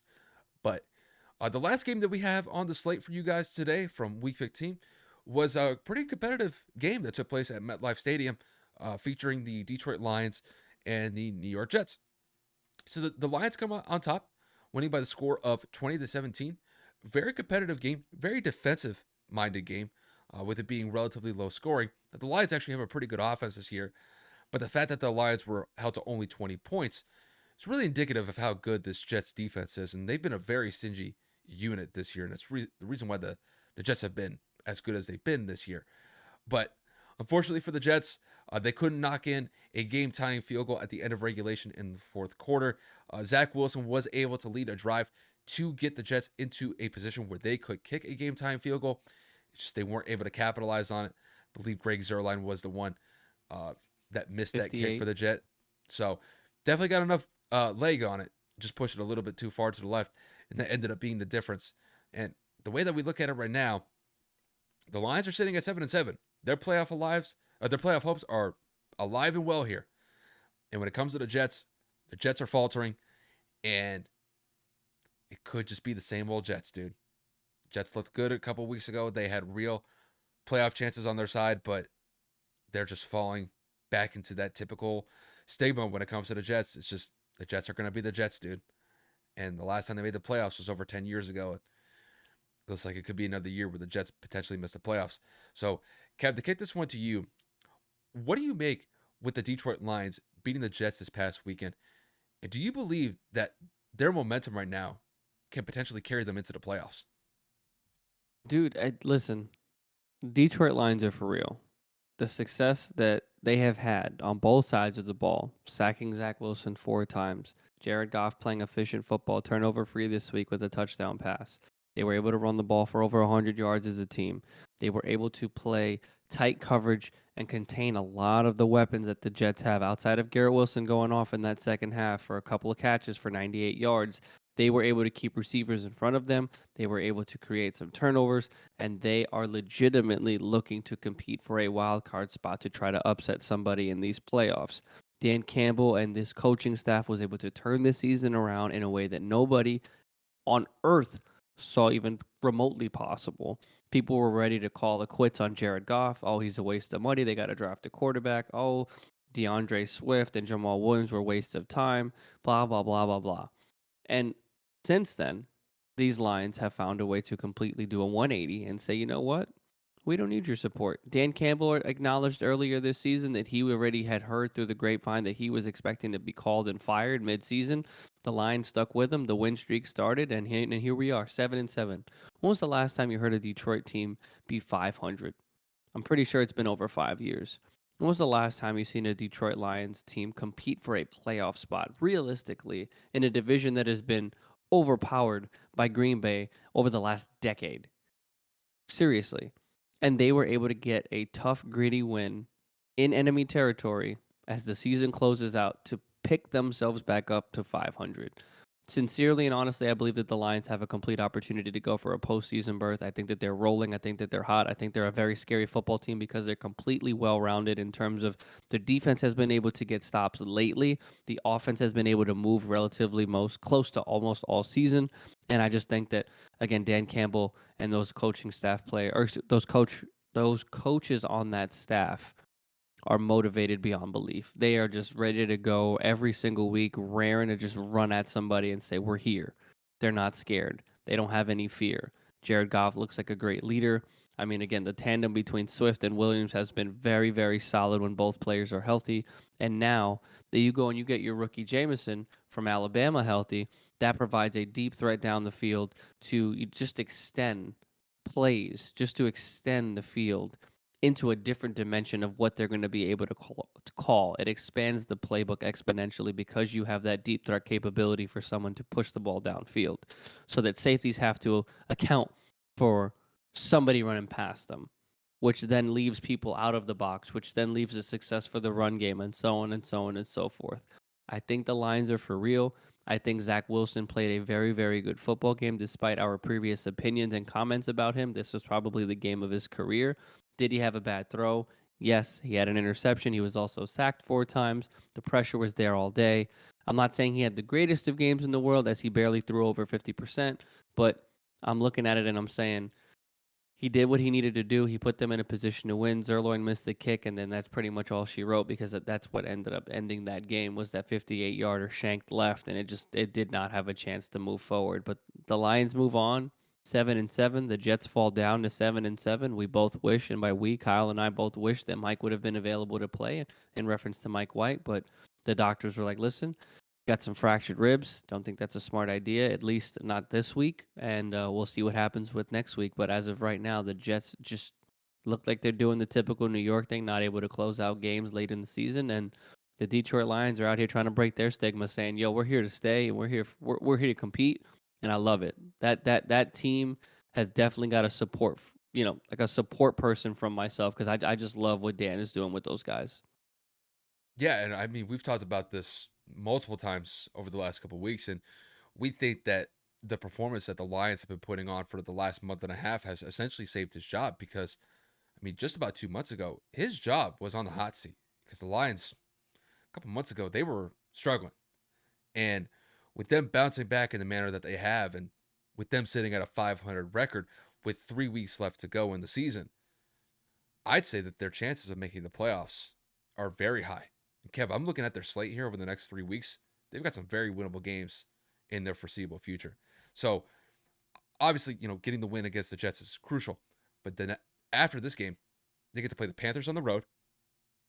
I'd favor the Lions in that one. I don't think the Panthers are that good. And when it comes to the NFC South this year, they've largely struggled to win football games this year. So I would kind of give the Lions the favor on that one.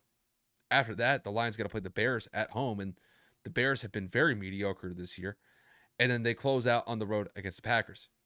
There's a very good chance that the Lions could potentially win all these games in a row and honestly finish out the season as one of the hottest teams in the NFL. When it comes to the Lions, they're a very consistent team on the offensive side of the ball. Defensively, it's a little bit hit or miss. The one Achilles heel of the Lions this year has been their defense. They have been known to give up points in bunches at times. But I will say, with the way that the offense has been playing and the defense has been getting some turnovers, which has been crucial here, I think that's a winning formula for them. And it kind of showed in this game. So the one thing that I'll point to when it comes to Jared Goff in this game against the Jets, he knew the defense that he was going up against with New York. New York, when it comes to the Jets, their defense has been very solid this year. And the reason why the Jets have been winning games this year is not really predicated based off of what the offense has been doing. It's been based on the fact that the defense with the Jets has been stellar. And even in the games that they've lost, it hasn't been because of the defense. The defense has stepped up and made plays. And I think Jared Goff knew that going into this game. This is a game where you sort of manage it effectively and you manage it intelligently, where you don't put the ball in harm's way and you don't put the ball in a situation where turnovers can happen. And Jared Goff was relatively safe in this game, made some plays that needed to be made. And to me, the biggest play of the game was, I think it was right after the 2-minute warning when I believe it was 4th and 1. They end up doing a play action pass. Jared Goff throws it to a tight end that was running opposite away from the play in the flat. And the guy takes it for like a 55 to 60 yard touchdown. And that gave the Lions the lead with only about a minute 45 left in the game. And then the Lions defense was able to do enough, I guess, by keeping the Jets far enough away from not making it just a chip shot field goal to potentially tie the game for the Jets at the end of the fourth quarter. But I mean, I'll say, when it comes to the Lions held the Jets to 17 points. And, it's impressive just being able to limit a team to 17 points. It's just the one thing for me moving forward with the Lions is, can they be able to replicate this for the next 3 weeks? And I'll say this. They seem like a team that has the momentum at their back right now. And I think as long as they play turnover-free football, and they're doing enough on the defensive side of the ball to be able to just close things down on 3rd down to get the other team to punt on 4th. And as long as they're getting some turnovers and turning those turnovers into points, it's a very good chance that the Lions can make the playoffs. And I wouldn't have really foreseen that just a couple weeks ago. So I really got to give the Lions a lot of credit for being able to bounce back, save their season, and not only that, salvage their season to where they could potentially make the playoffs. So overall, I think the Lions are in the driver's seat of their own destiny. They've got the players to do that, and I think they've got some favorable matchups to close out the year. And when it comes to the Jets, like you said, Kev, I'm not going to crucify Zach Wilson. He made some mistakes. I don't believe all of them were like game-defining plays, though. In the last 35 seconds of the game, or the last minute and a half of the game, I think it's more likely a minute and a half in the game, he was able to lead the Jets into field goal position. And I know it wasn't, the closest field goal, but all things considered, a 57, 58-yard field goal can be made in this league. It's not impossible. So I'm not going to crucify Zach Wilson this week. I thought he did enough to keep the Jets in it. But sometimes you need a little bit more than that. Sometimes you need to make the plays that are going to win you the game. And unfortunately, Zach probably left some plays out there that he'll look back and probably think, yeah, I made some mistakes here and there and definitely need to improve on that. But overall, when it comes to the Jets, this is just the stigma that rolls with them. They're an average team. The last couple of weeks, they've been a mediocre team.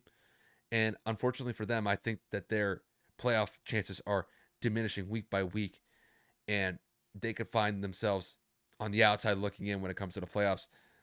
And that was despite the fact that the Jets just a couple of weeks ago were really in contention for the AFC East. And they've faltered pretty tremendously over the last couple of weeks. And I think it's going to have them outside of the playoffs because I just don't see a viable path for them here. So, unfortunately for the Jets, it's just the same old thing with them. When it comes to the Lions, I think they've got some bright futures here. I think that the future is bright on the horizon for them, and we'll see whether or not they could really close out the year strong and potentially make the playoffs. But I'll just kind of leave it at that. The Lions are real, and I think they got a real chance here. I'm happy for them. Like I said, when you hear a coach like Dan Campbell, when you see a former player become a head coach, they usually have thin seats, Oh, you've been in the league, you kind of know how it goes, da da da da. You work your way up the food chain to finally be a head coach, and then, at the end of the day, this is what happens when you give them opportunities to build a culture, to build a team around them.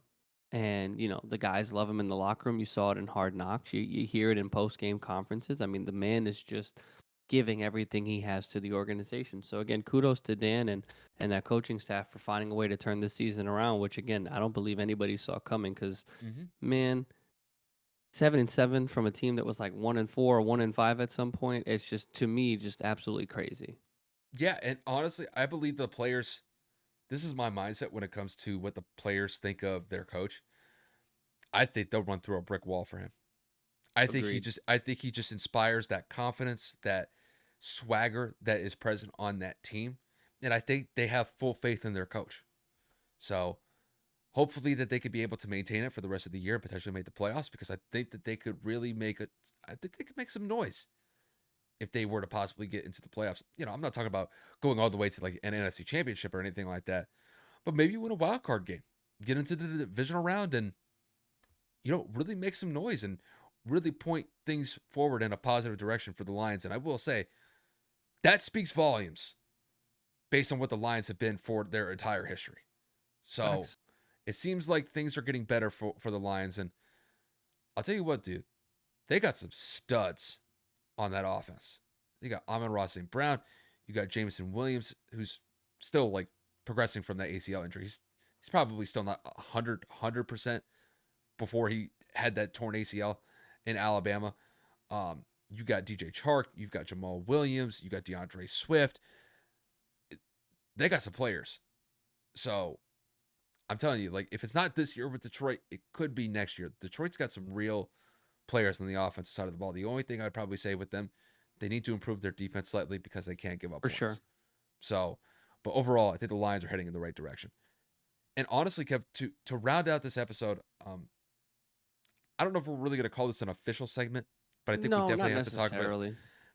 We got to talk about the World Cup final The that took GOAT. place between Argentina and France. I mean, probably one of the best World Cup finals that's ever taken place. I mean, call it prisoner of the moment. I've seen people basically calling this the greatest soccer game that's ever been played. That might be a stretch. There's been plenty of soccer games in the past that have probably been at that top echelon where it's the best soccer game ever played. But I would say this to be rather safe. This was definitely one of, if not arguably, one of the greatest World Cup finals we'll ever see. I mean, just to kind of give you guys just a rough outline of the game. I mean, Argentina wins this on PKs. The game was tied 3-3 going into the PKs.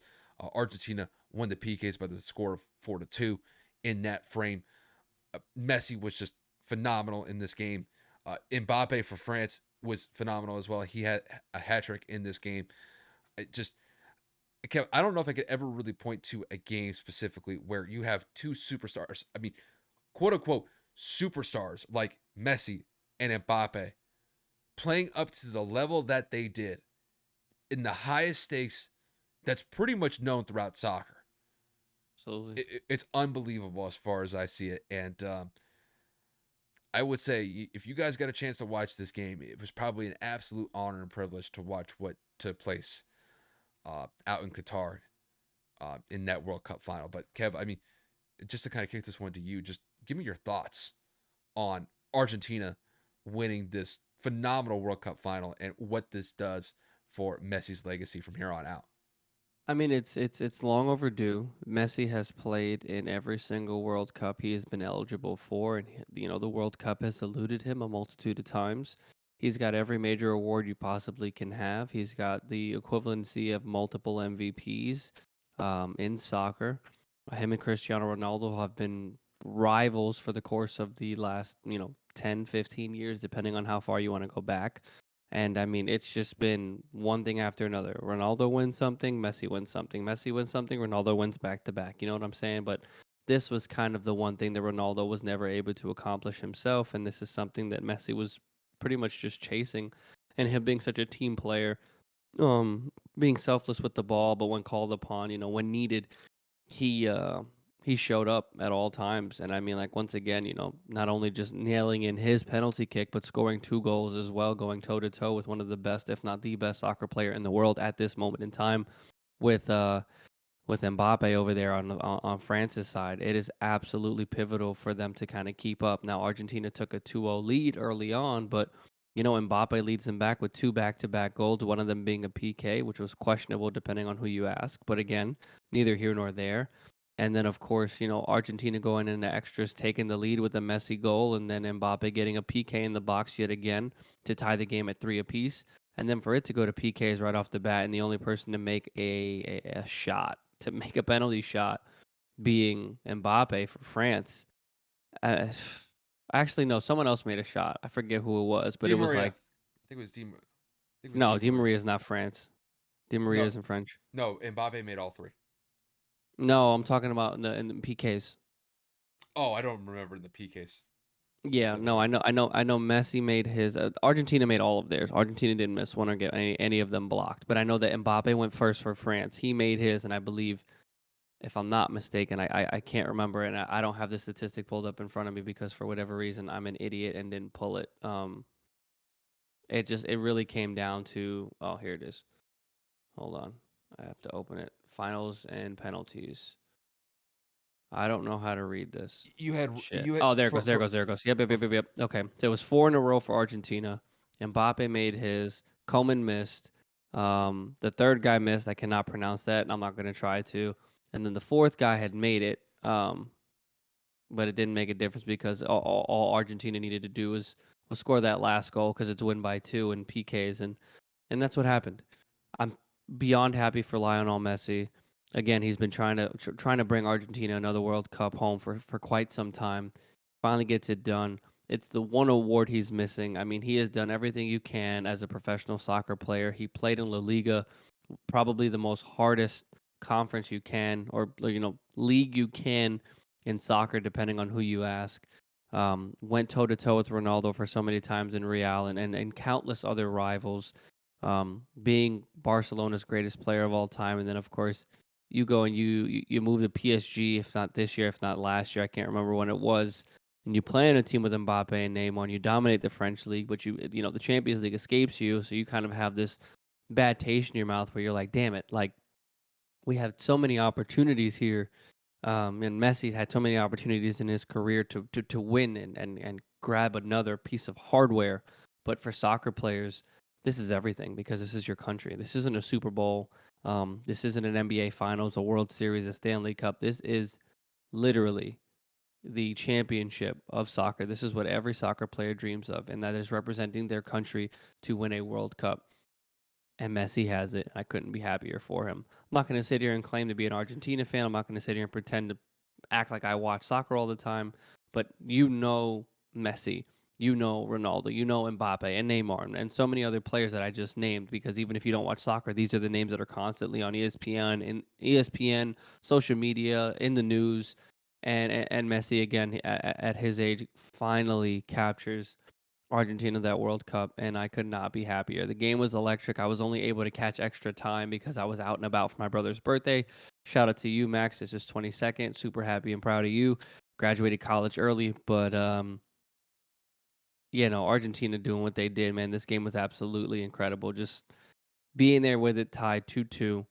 Messi gets it. I'm like, oh my god, this is nuts. He just got to hold on a little bit longer. Then Mbappe gets the PK in the box. You're just like, oh my god, this is gonna go to penalty kicks. This is gonna go to penalty kicks. Like, come on, this is gonna be nuts. And then it does.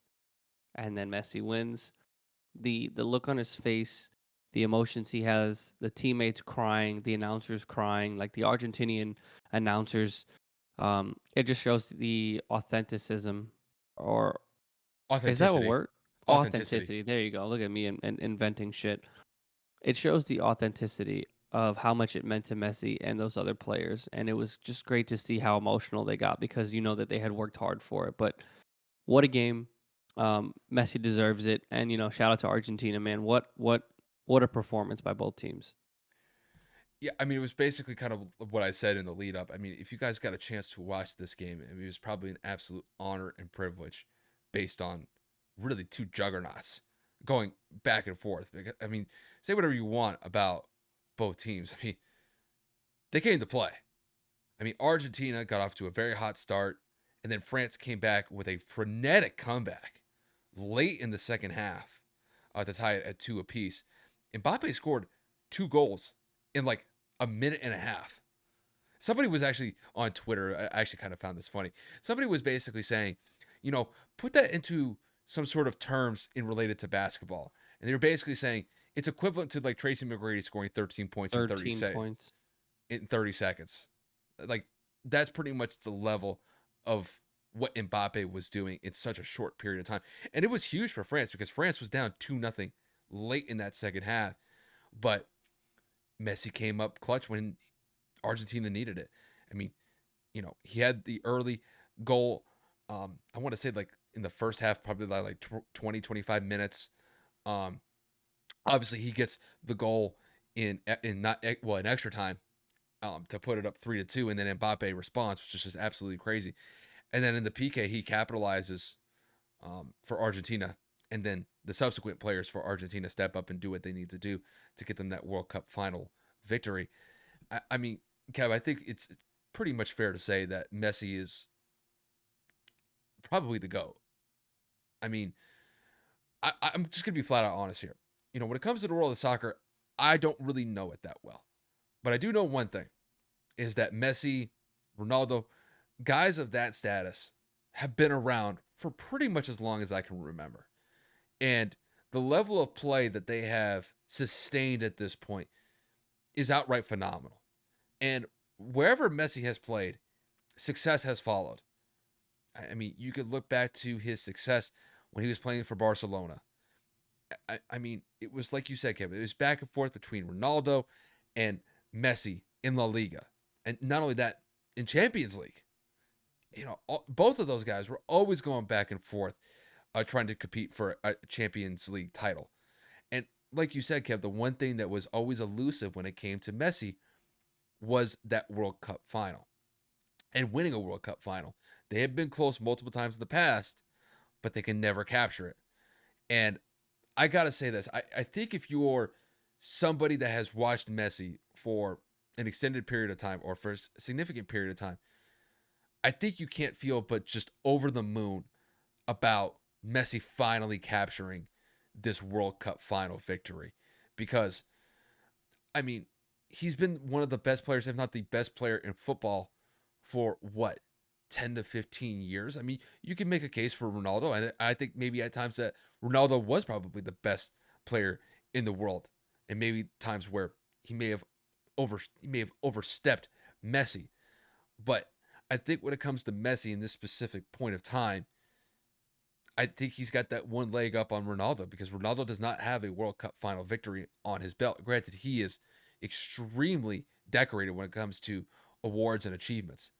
But Messi finally has the one that Ronaldo could never get. And I think if we're honest here, Kev, this may have been the last time that Messi could have suited up for the Argentinian national team to compete in a World Cup.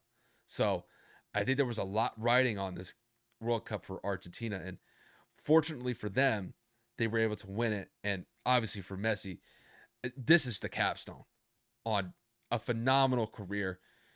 You could go out and say it as far as him being the GOAT. I'm not really going to form that much of an argument against it. The only person that I can think of as of right now are maybe guys like Ronaldo, and you could go back to maybe someone like Pele. And that's more of a classic player that dominated football in his time.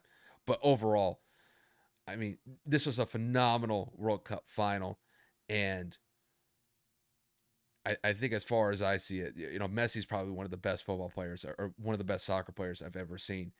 And it's been an absolute privilege to be able to witness his success on the pitch, game in and game out. And I think when it comes to that sport specifically in football or soccer, however you call it, I think you can't be more. I think you're probably over the moon the fact that Messi was able to capture this World Cup. So, congratulations to Argentina and Messi for getting this World Cup. And if I had to say, I think Argentina is probably going to be celebrating this World Cup for the next week or so. I know the streets in Buenos Aires and other cities probably around Argentina are probably going nonstop with the celebrations. So, when that team gets back to Argentina, I imagine it's going to be quite a celebration when they get back that's probably going to span a couple of days, if not a couple of weeks. And I think that they've earned it. So just to kind of round this out, congratulations to Argentina for winning the World Cup and for Messi finally capturing that elusive World Cup trophy. I'll leave it at that. Yeah, man, beautiful ending to a pretty busy weekend. But guys, that's gonna wrap it up here. Again, Mhm. recording pretty late. Kyle and I are still trying to figure out what we're gonna do during the week, just because again, me being complicated. I got a couple of different plans with both families between mine and my girls, and then Got my Christmas coming brother. up. Yeah, Got with Christmas. so we just have a lot of stuff going on. So Kyle and I are just trying to figure out how we're gonna go about planning the rest of the week. So we'll keep you abreast. We'll let you know. Content's definitely coming no matter what. I'm trying to convince my partner here to take goddamn Christmas off because he just doesn't understand. Sometimes days off are needed. But like I said, we'll figure it out as a cohesive unit. But with that being said, we appreciate the support where we've gotten it. We've kind of had a little bit of a lull the past couple of days with, work and some other things going on in both of our lives. But again, nevertheless, content's going to just continue to roll out. So, with that being said, man, that's all I got for everybody, man. You want to close this out? Sure. Um, Once again, just appreciate you guys supporting the podcast in the ways that you have. Obviously, we're closing out the year. We're approaching 2023. So, um, we may do some sort of like annual like roundup towards the end of the year. I know we're not in the last week of 2022 yet, but this year has been phenomenal for us as a podcast, and it's really been because of you guys supporting the podcast in the manner as you have, whether it's on the audio platforms, watching us on YouTube. We wouldn't be here without you guys, so we definitely appreciate the support, and we hope that it continues going into 2023 as well. But overall, Kev, I got nothing more to say. Let's close this one out, bro. All right. Well, guys, thank you for the support. Well, no matter where that is, audio, YouTube, Instagram, TikTok, whatever it is, we appreciate it. And we'll be seeing you guys again sometime later this week. All right, see you guys later.